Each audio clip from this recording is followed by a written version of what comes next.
Градоначалникот на Кочани Ратко Димитровски викендов престојуваше на Пониква заедно со новинарите од информативните гласила од Македонија.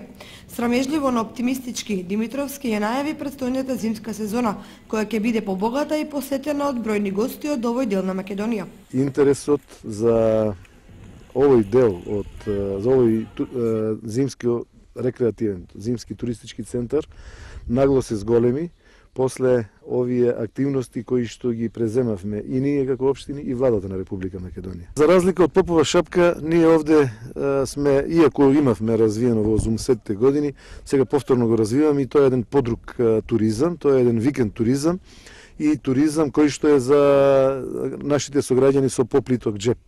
Бидејќи Попова шапка знаеме дека цените се повисоки, овде слободно можам да кажам дека она што е планирано за семејниот буџет да го потрошат за викендот нашите сограѓани или граѓаните на Република Македонија што го предвиделе да го потрошат дома, со тој семеен буџет ќе поминат и овде на Пониква. Во сместувачките капацитети кои што ги имаме преку 80 кревети воглавно во индивидуалниот сектор и во викендички кои што ги има преку 100 кои што се веќе активни и кои што граѓаните ги изнајмуваат за многу ниски цени.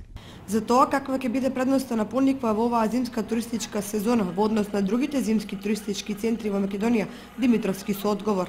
Според подалоците кои што ги имавме до минатата година, значи 2012 година бројот на туристите на Пониква е дуплиран. Имавме околу 2000 ноќевања, оваа година веќе имаме 4000, очекуваме веќе наредната година да тој број се исто така дуплира, ако не и триплира, заради тоа што најавив дека многумина од гостите од целата држава веќе планираат да овде ги поминат зимските денови, зимските викенди. Пониква и снежната покривка на неа, ски лифтовите и патот кој се чисти редовно од страна на Македонија пат секција Кочани се идеално место за љубителите на зимските спортови и белата планина.